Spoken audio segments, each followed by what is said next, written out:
Good morning students. How are you? Fine. Very well. बेटा summer vacations पर जाने से पहले हम लोग नेशनल इनकम नाम का चैप्टर कर रहे थे। नेशनल इनकम का कुछ पार्ट हम लोगों ने किया, लेकिन जो आगे का पार्ट है वो लोग हम फेस टू फेस ही करेंगे। ठीक है, वो पार्ट हम लोग फेस टू फेस करेंगे, इसलिए नेशनल इनकम को वहीं पर हम लोग छोड़ रहे हैं, क्योंकि अब अगेन दोबारा स्टार्टिंग से ही वो चैप्टर आपको दोबारा पड़ेगा। सो हम लोग आपकी next book Indian economy start कर रहे हैं आज। सो हम लोग अब इंडियन इकोनॉमी स्टार्ट करेंगे। ठीक है बेटा, इंडियन इकोनॉमी के फर्स्ट चैप्टर से हम लोग स्टार्टिंग करेंगे। आज मैं आपको आपका पार्ट 2 प्लस टू इकोनॉमिक्स की इंडियन इकोनॉमिक डेवलपमेंट स्टार्ट करवा रहा हूं। इसका फर्स्ट चैप्टर हम लोग करेंगे। फर्स्ट चैप्टर है इसका Indian economy on the above of independence. Independence के टाइम पर हमारे देश की आर्थिक व्यवस्था कैसी थी।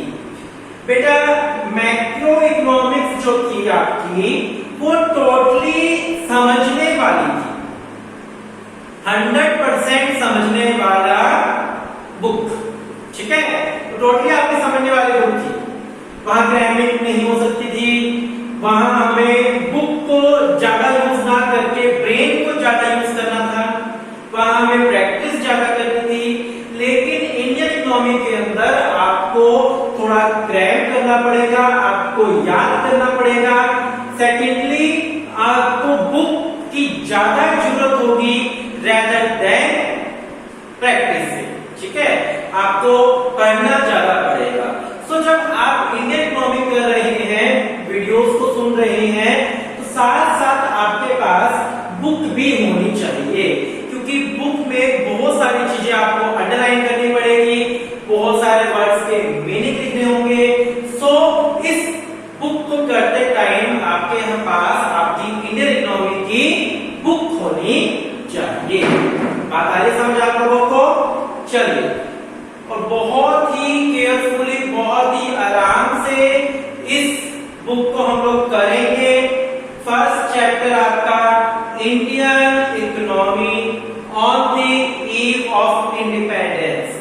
आजादी के समय हमारे देश की आर्थिक व्यवस्था कैसी थी। चलिए, यहां इंडियन इकोनॉमी जब आप पढ़ रहे हैं तो आपको कुछ वर्ड्स टिपिकल मिलेंगे, इकोनॉमिक लैंग्वेज के वर्ड्स मिलेंगे, तो आपको उनको बड़े आराम से समझना।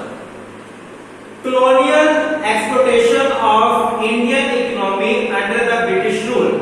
ये बात आपको पता है कि इंडिपेंडेंस से पहले हमारे देश में किसका राज था? ब्रिटिश गवर्नमेंट का। ठीक है, यानी उसको बोलते हैं colonial exploitation of Indian economy under the British rule. British rule के टाइम पर हमारे देश में क्या था? कॉलोनियल एक्सप्लॉयटेशन था। ठीक है, हर जगह हमारे जो ब्रिटिश गवर्नमेंट थी उसका शोषण था, कॉलोनियल एक्सप्लॉयटेशन था। Indian economy under the British rule was subjected to colonial exploitation. It implied a targeted exploitation of all sector of the economy।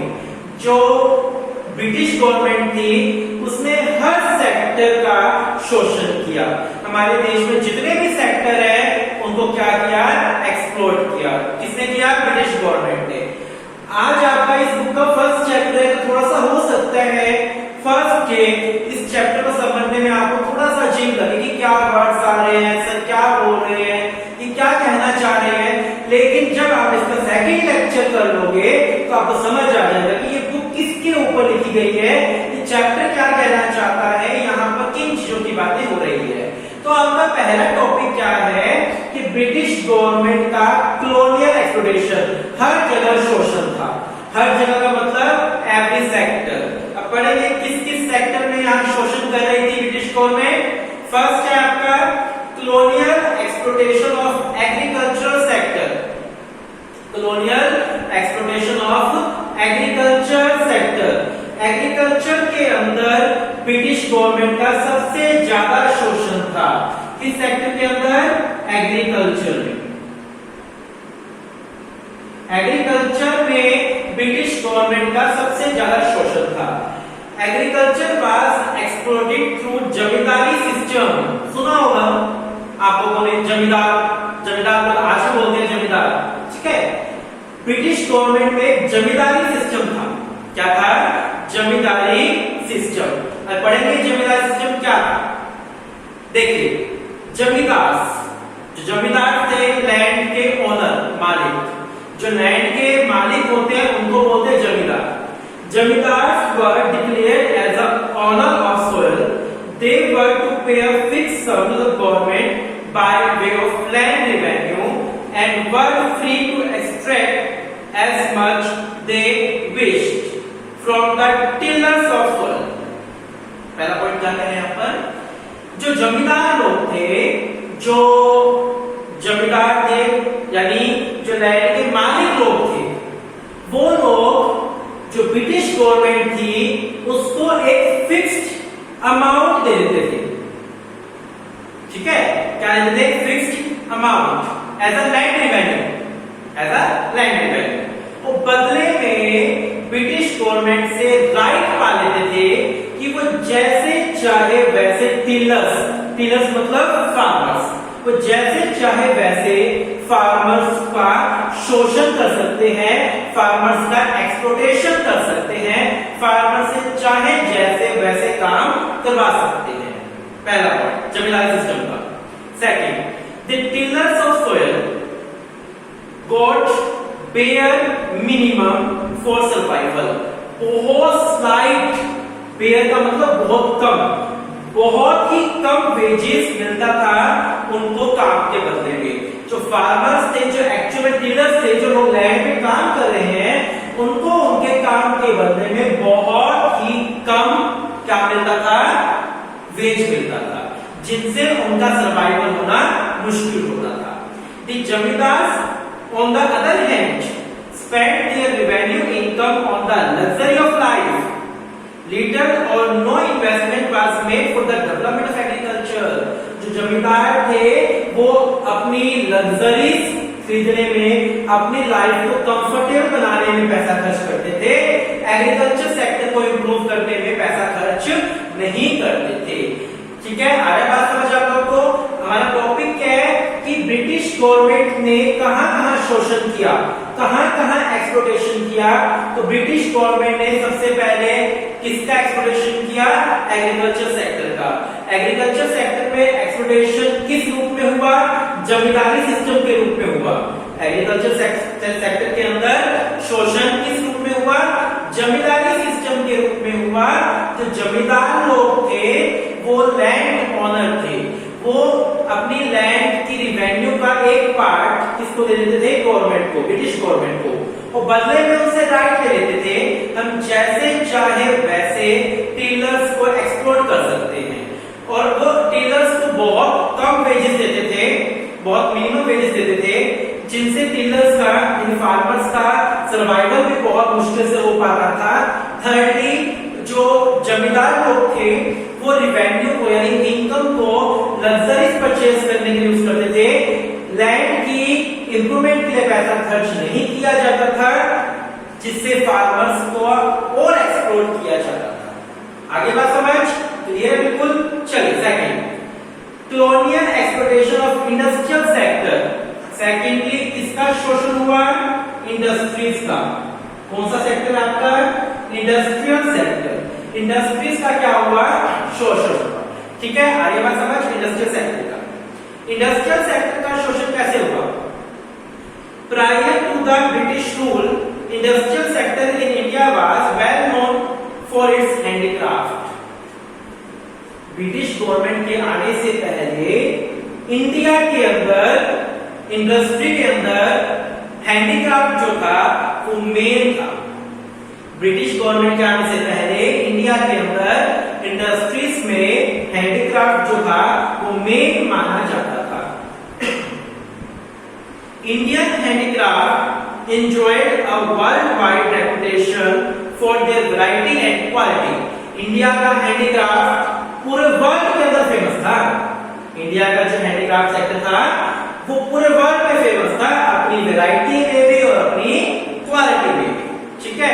लेकिन ब्रिटिश गवर्नमेंट ने आते ही हैंडीक्राफ्ट को डिस्ट्रॉय कर दिया, हैंडीक्राफ्ट सेक्टर इंडिया से खत्म कर दिया। कैसे किया? Foreign demand for Indian handicraft were destroyed by way of heavy duty on their export. India से जो हैंडीक्राफ्ट जाता था दूसरे देशों में, उसके ऊपर हैवी टैक्स लगा दिया, ठीक है। इंडिया से जो हैंडीक्राफ्ट जाता था दूसरे देशों में, उसके ऊपर क्या लगा दिया? Heavy tax. जिससे क्या हुआ कि हमारा हैंडीक्राफ्ट महंगा हो गया। जब टैक्स ज्यादा लगेगा तो हमारा हैंडीक्राफ्ट क्या होगा? हमारे हैंडीक्राफ्ट गुड्स क्या हो जाएंगे? और महंगे हो जाएंगे। जब हमारी चीज महंगी होगी तो दूसरे देश के लोग उसे डिमांड नहीं करेंगे, ठीक है।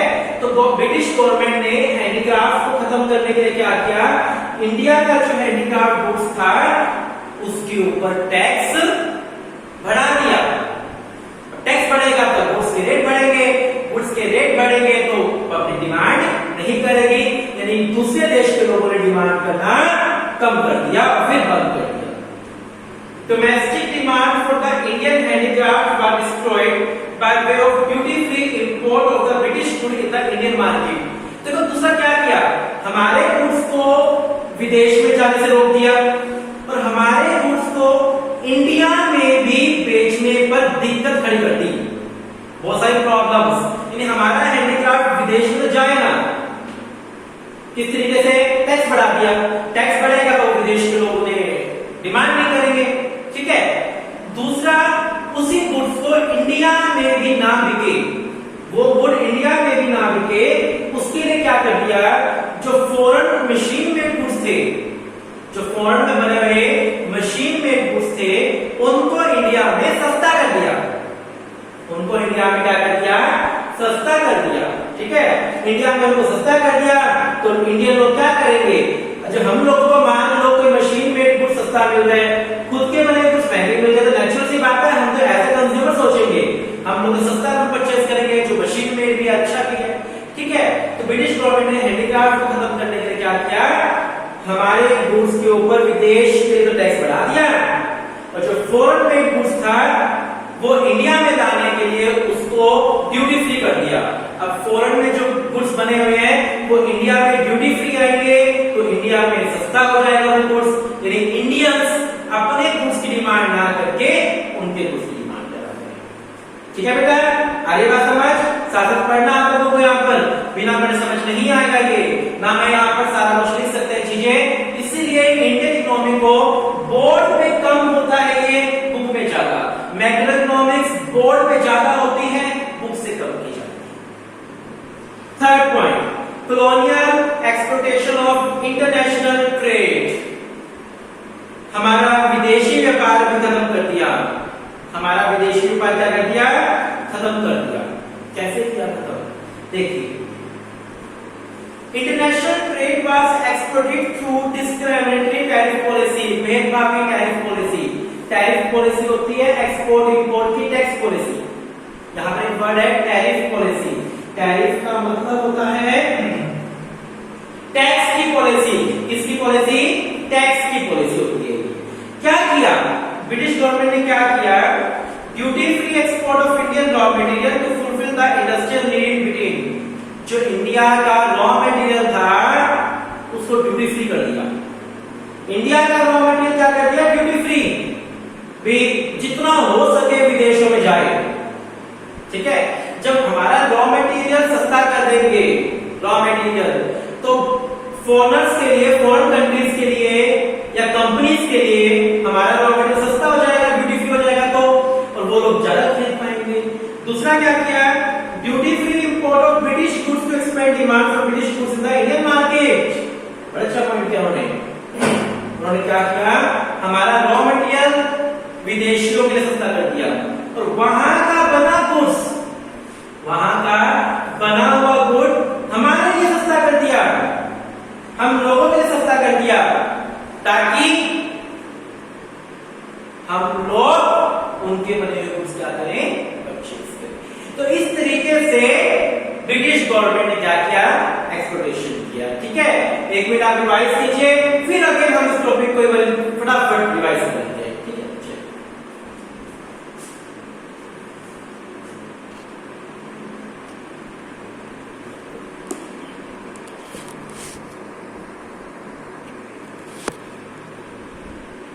हाँ जी, पढ़ा आप लोगों ने, देख लिया, आगे आपको टॉपिक समझ।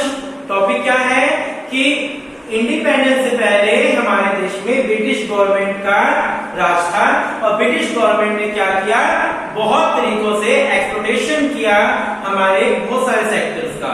एग्रीकल्चर सेक्टर का शोषण किया जमींदारी सिस्टम करके। जमींदार लोग थे वो क्या करते थे, लैंड रिवेन्यू का एक पार्ट गवर्नमेंट को देकर बदले में राइट लेते कि जैसे चाहे वैसे वो टीलर्स का क्या करेंगे, एक्सप्लॉइट करेंगे। ठीक है, और टीलर्स को बहुत कम वेज मिलता जिनसे उनका सर्वाइवल होना भी मुश्किल होता था। दूसरा, उन्होंने क्या किया, हमारे देश में हैंडीक्राफ्ट सेक्टर को खत्म कर दिया। हैंडीक्राफ्ट सेक्टर को खत्म कैसे किया, जो हमारे हैंडीक्राफ्ट गुड्स थे उनके ऊपर हैवी टैक्स चार्ज कर दिया ताकि फॉरेन कंट्रीज में डिमांड कम हो सके। दूसरा, जो मशीन मेड गुड्स थे फॉरेन कंट्रीज के, वो इंडिया में सस्ते कर दिए ताकि इंडियंस मशीन मेड गुड्स को ज्यादा दें उनके बने हुए और खुद के गुड्स की डिमांड कम करें। थर्ड, इंटरनेशनल ट्रेड पर शोषण किया। उसके लिए ब्रिटिश गवर्नमेंट ने क्या किया, हमारे जो रॉ मटेरियल था वो फॉरेन कंट्रीज के लिए सस्ता कर दिया। ठीक है, यानी हमारे देश का सारा रॉ मटेरियल विदेश में जाने लगा और वहां से बना हुआ गुड्स लाकर हमारे देश में बेचने लगे। तो इस तरीके से क्या किया, फॉरेन गवर्नमेंट ने, ब्रिटिश गवर्नमेंट ने हम लोगों का एक्सप्लोइटेशन किया। क्लियर है बात? बिल्कुल आ गया, आपको समझ आ गया कि चैप्टर में हम क्या पढ़ने वाले हैं, ये बुक क्या समझाना चाह रही है, कुछ आपको समझ आ गया होगा। बाकी जो हम जब नेक्स्ट टॉपिक करेंगे, नेक्स्ट लेक्चर करेंगे तो आपको और अच्छे से समझ आ जाएगा। ठीक है बेटा, आज लोग फर्स्ट के हम लोग इतना ही लेक्चर कर रहे हैं, कल करेंगे। Thank you.